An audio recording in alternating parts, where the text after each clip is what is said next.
And now Chapter 5, The Deliverance of Sisupala.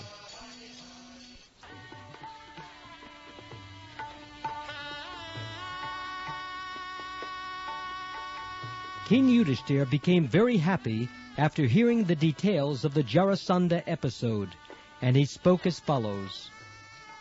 My dear Krishna, O eternal form of bliss and knowledge, all the exalted directors of the affairs of this material world, including Lord Brahma, Lord Shiva, and King Indra, are always anxious to receive and carry out orders from you, and whenever they are fortunate enough to receive such orders, they immediately take them and keep them in their hearts.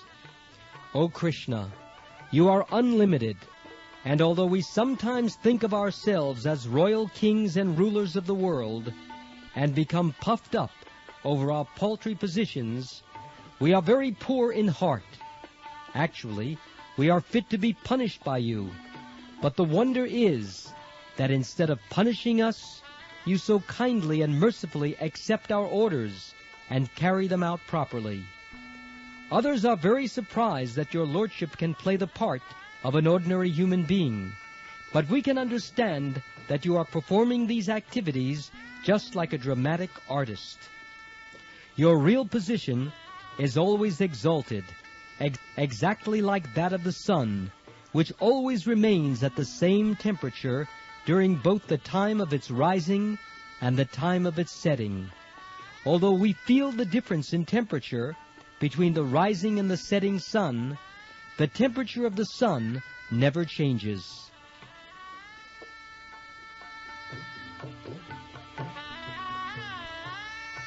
You are always transcendently equipoised, neither pleased nor disturbed by any condition of material affairs.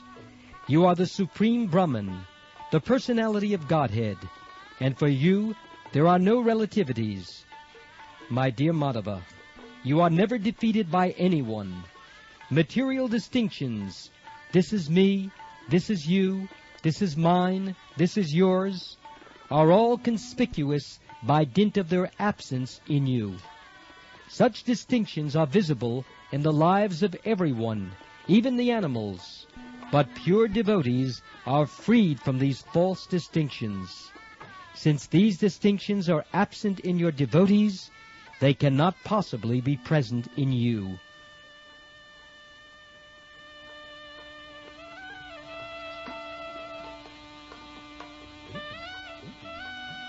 After satisfying Krishna in this way, King Yudhishthira arranged to perform the Rajasuya sacrifice. He invited all the qualified Brahmins and sages to take part, and appointed them to different positions as priests in charge of the sacrificial arena. He invited the most expert Brahmins and sages, whose names are as follows: Krishna Dvaipayan Vyasadev, Bharadvaj, Sumantu, Gautam, Asit, Vasishta, Shayavan, Kanva, Maitreya, Kavash, Trit, Vishvamitra, Vamadev, Sumati, Jaimini, Kratu, Pile, Parashara, Garga, Vaishampayan, Artava, Kashyap, Daumya, Parashurama, Shukracharya, Asuri, Vitihotra, Maruchanda, Virasen, and Akritavran. Besides all these Brahmins and sages, he invited such respectable old men as Dronacharya, Bhishma, the grandfather of the Kurus, Kripacharya, and Dhritarashtra. He also invited all the sons of Dhritarashtra, headed by Duryodhana, and also the great devotee Vidura. Kings from different parts of the world, along with their ministers and secretaries, were also invited to see the great sacrifice performed by King Yudhishthira, and the citizens, comprising learned Brahmins, chivalrous Kshatriyas, well-to-do Vaishyas, and faithful Sudras, all visited the ceremony.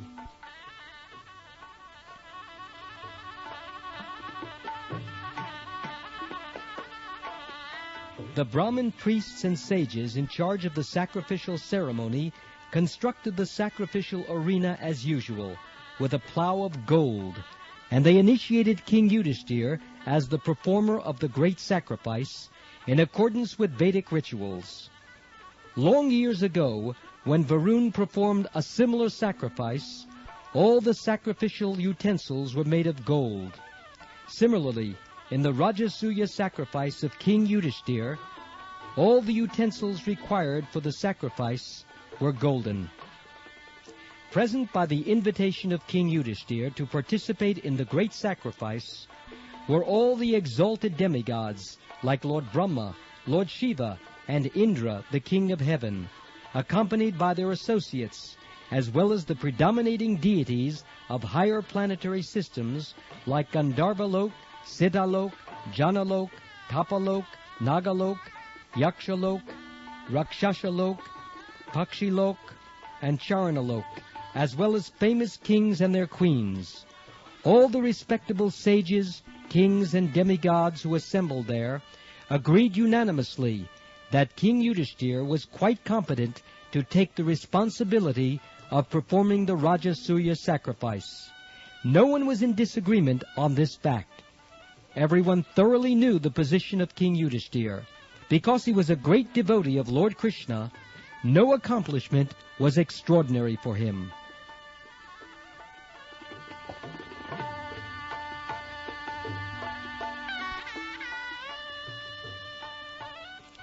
The learned Brahmins and priests saw to it that the sacrifice by Maharaj Yudhishthir was performed exactly the same way as performed in bygone ages by the demigod Varun.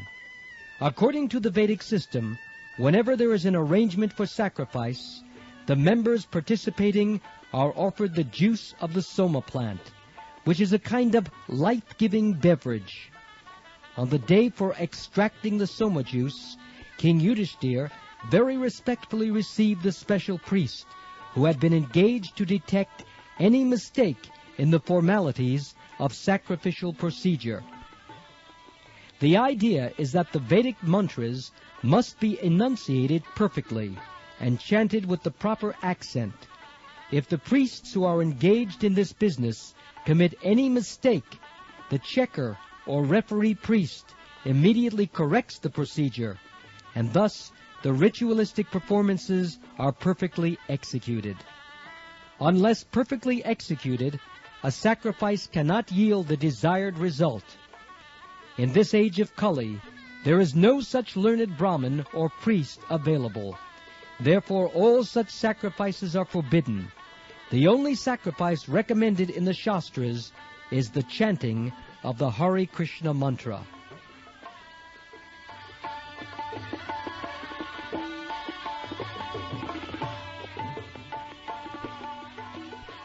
Another important procedure is that the most exalted personality in the assembly of such a sacrificial ceremony is first offered worship. After all arrangements were made for Yudhishthir's sacrifice, the next consideration was who should be worshipped first in the ceremony.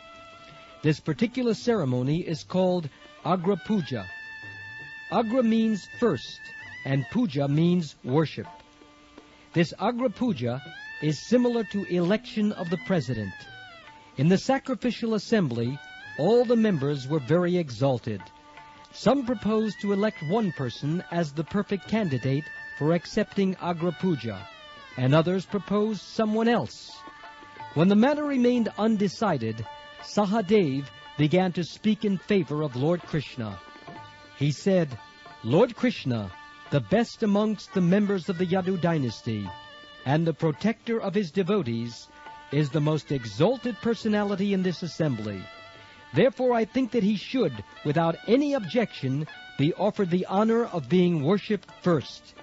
Although demigods such as Lord Brahma, Lord Shiva, Indra, the king of heavenly planets, and many other exalted personalities are present in this assembly, no one can be equal to or greater than Krishna in terms of time, space, riches, strength, reputation, wisdom, renunciation, or any other consideration. anything considered opulent is present originally in Krishna.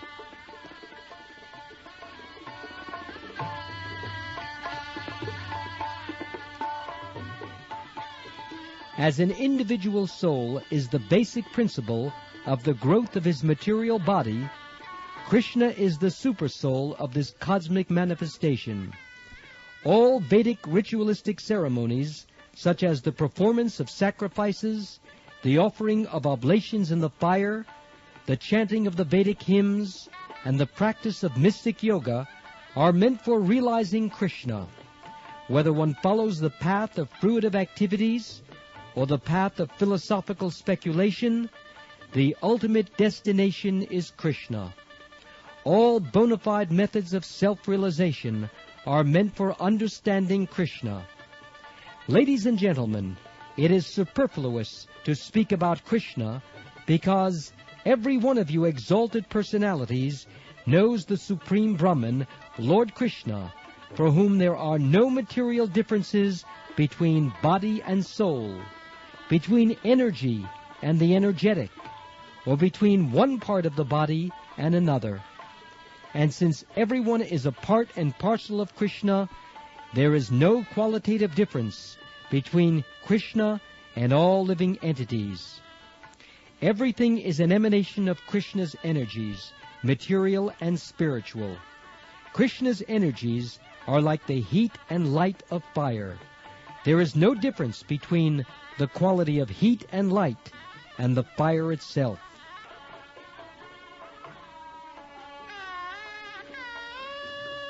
Also, Krishna can do anything he likes with any part of his body. We can execute a particular action with the help of a particular part of our body, but he can do anything and everything with any part of his body.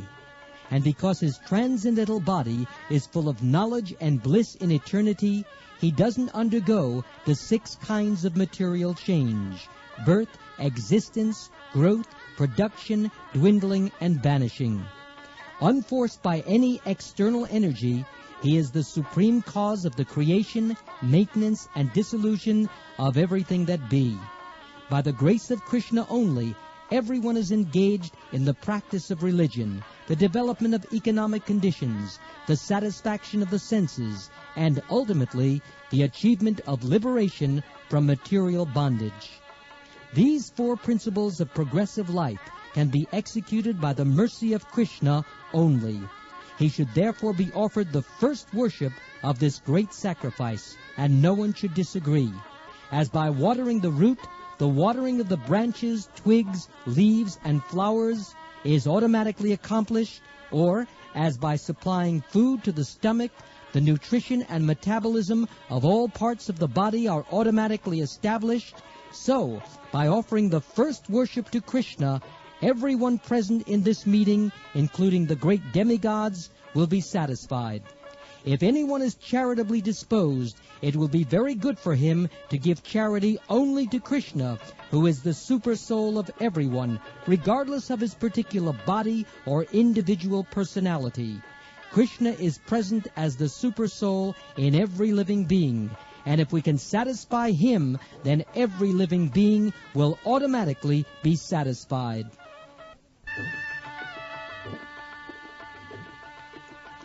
Sahadev was fortunate to know of the glories of Krishna, and after describing them in brief, he stopped speaking. After this speech, all the members present in that great sacrificial assembly applauded, confirming his words continuously by saying, "Everything you have said is completely perfect. Everything you have said is completely perfect." King Yudhishthira, after hearing the confirmation of all present, especially of the Brahmins and learned sages, worshipped Lord Krishna according to the regulative principles of the Vedic injunctions.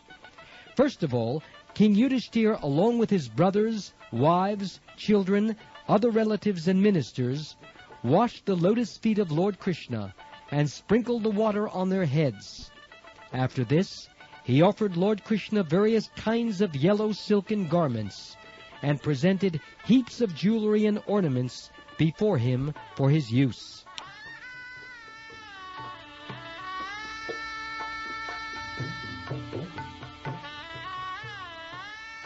King Yudhishthira felt such ecstasy by honoring Krishna, his only lovable object, that tears glided down from his eyes, and although he wanted to, he could not see Lord Krishna very well.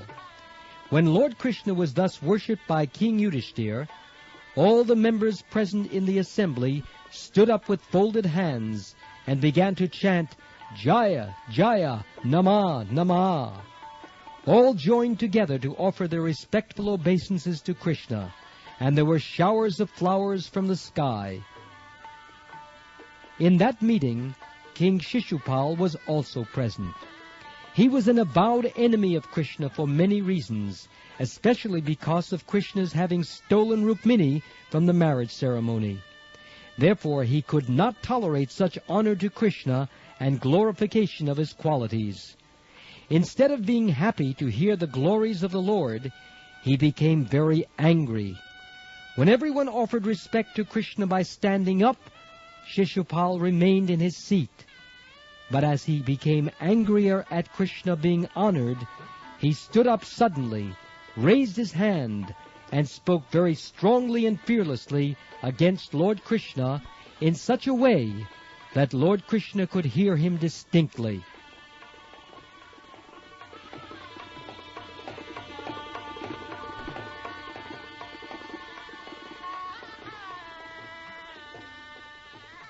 Sisupala said, Ladies and gentlemen, I can appreciate now the statement of the Vedas that, after all, time is the predominating factor.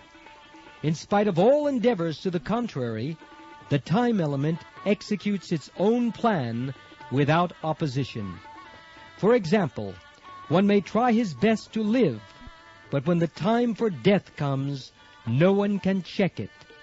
I see here that although many stalwart personalities are present in this assembly, the influence of time is so strong that they have been misled by the statement of a boy who has foolishly spoken about Krishna.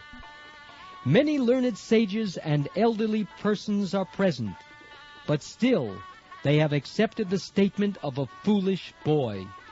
This means that by the influence of time, even the intelligence of such honored persons as those present in this meeting can be misdirected.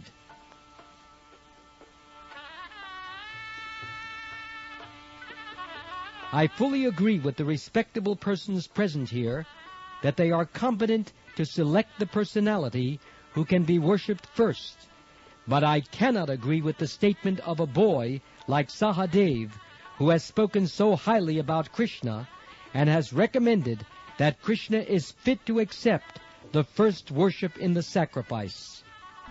I can see that in this meeting there are many personalities who have undergone great austerities, who are highly learned, and who have performed many penances.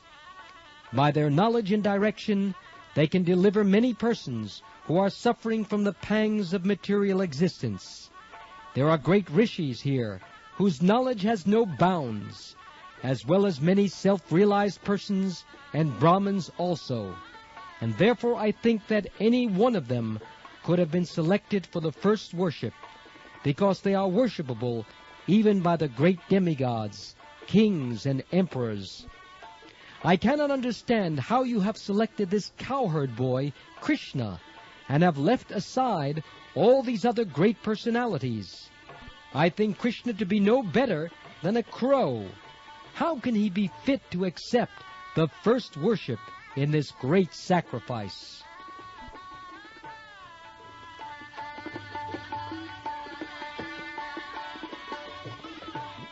We cannot even ascertain which caste this Krishna belongs to, or what his actual occupational duty is. Actually, Krishna does not belong to any caste, nor does he have to perform any occupational duty. It is stated in the Vedas that the Supreme Lord has nothing to do as his prescribed duty. Whatever has to be done on his behalf is executed by his different energies. Sisupala continued, Krishna does not belong to a high family. He is so independent that no one knows his principles of religious life. Indeed, it appears that he is outside the jurisdiction of all religious principles. He always acts independently, not caring for the Vedic injunctions and regulative principles. Therefore, he is devoid of all good qualities. Sisupala indirectly praised Krishna by saying that he is not within the jurisdiction of Vedic injunctions. This is true because he is the Supreme Personality of Godhead. That he has no qualities means that Krishna has no material qualities. And because he is the Supreme Personality of Godhead, he acts independently, not caring for conventions in social or religious principles.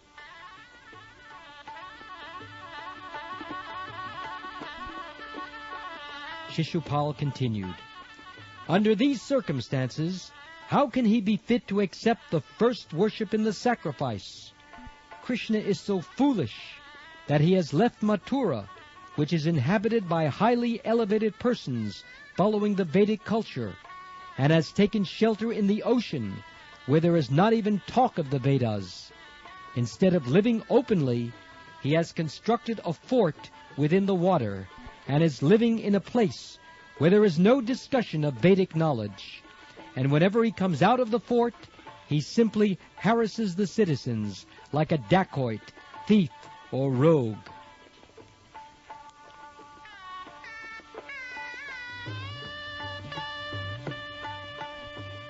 Sisupala went crazy because of Krishna's being elected the supreme first worship person in that meeting, and he spoke so irresponsibly that it appeared that he had lost all his good fortune.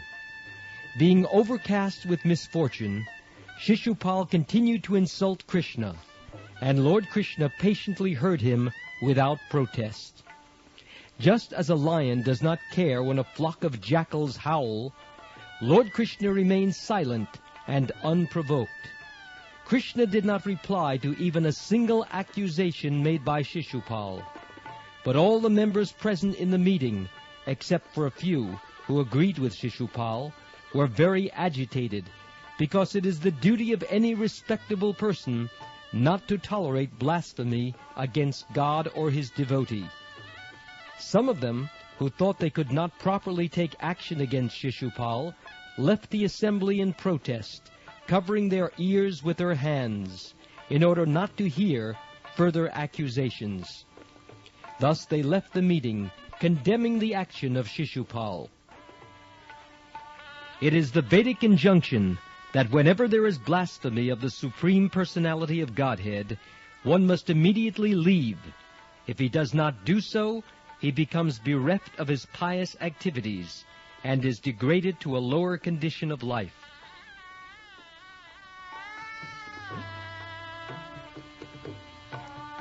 All the kings present belonging to the Kuru dynasty, Matsya dynasty, Kekaya dynasty, and Srinjaya dynasty were very angry and immediately took up their swords and shields to kill Sisupala, who was so foolish that he was not even slightly agitated, although all the kings present were ready to kill him.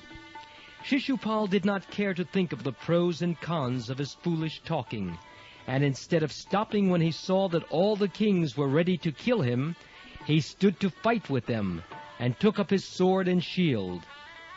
When Lord Krishna saw that they were going to fight in the arena of the auspicious Rajasuya Yajna, he personally pacified them. Out of his causeless mercy, he himself decided to kill Sisupala.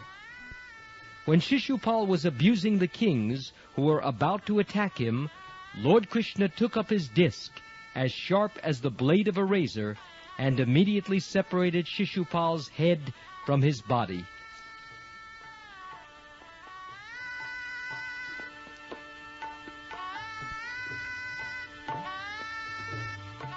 When Sisupala was thus killed, a great roar and howl went up from the crowd. Taking advantage of that disturbance, the few kings who were supporters of Sisupala quickly left the assembly out of fear for their lives. But despite all this, the fortunate Sisupala's spirit soul immediately merged into the body of Lord Krishna in the presence of all, exactly as a burning meteor falls to the surface of the globe. The merging of Sisupal's soul into the transcendental body of Krishna reminds us of the story of Jai and Vijay, who fell to the material world from the Vaikuntha planets upon being cursed by the 4 Kumaras. For their return to the Vaikuntha world, it was arranged that both Jai and Vijay, for 3 consecutive births, would act as deadly enemies of the Lord, and at the end of these lives, they would return to the Vaikuntha world and serve the Lord as his associates.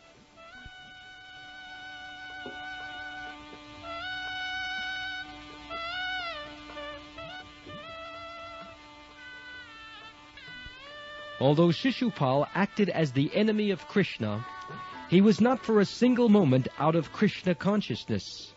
He was always absorbed in the thought of Krishna, and thus he first got the salvation of Sayuja Mukti, merging into the existence of the Supreme, and was finally reinstated in his original position of personal service.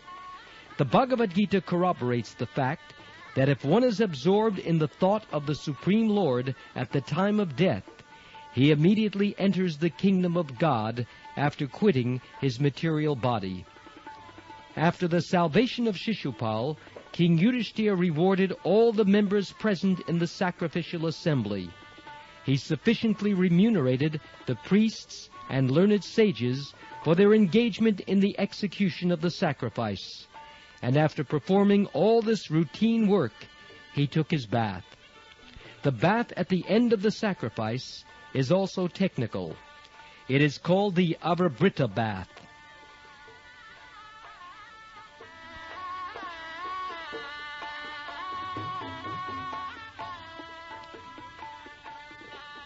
Lord Krishna thus enabled the performance of the Rajasuya Yajna arranged by King Yudhishthira to be successfully completed, and being requested by his cousins and relatives, he remained in Hastinapur for a few months more. Although King Yudhishthira and his brothers were unwilling to have Lord Krishna leave Hastinapur, Krishna arranged to take permission from the king to return to Dwarka, and thus he returned home along with his queens and ministers. The story of the fall of Jai and Vijay from the Vaikuntha planets to the material world is described in the 7th canto of Srimad Bhagavatam. The killing of Sisupal has a direct link with the narration of Jai and Vijay, but the most important instruction we get from this incident is that the Supreme Personality of Godhead, being absolute, can give salvation to everyone, whether one acts as his enemy or as his friend. It is therefore a misconception that the Lord acts with someone in relationship of friend and with someone else in the relationship of enemy. His being an enemy or friend is always on the absolute platform. There is no material distinction.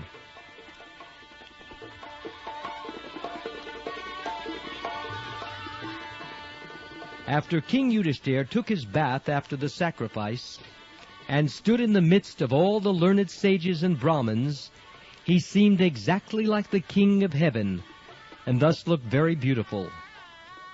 King Yudhishthira sufficiently rewarded all the demigods who participated in the Yajna, and being greatly satisfied, all of them left, praising the king's activities and glorifying Lord Krishna. When Shukdev Goswami narrated these incidents of Krishna's killing Sisupal and described the successful execution of the Rajasuya Yajna by Maharaj Yudhishthira, he also pointed out that after the successful termination of the Yajna, only one person was unhappy. He was Duryodhana. Duryodhana by nature was very envious because of his sinful life, and he appeared in the dynasty of the Kurus like a chronic disease personified, to destroy the whole family.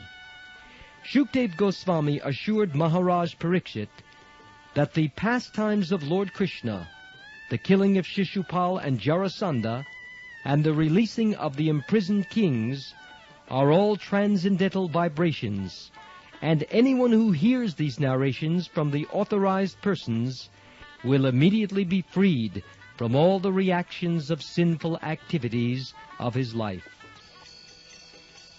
Thus ends the Bhaktivedanta purport of the 3rd volume, 5th chapter of Krishna, the Deliverance of Sisupala.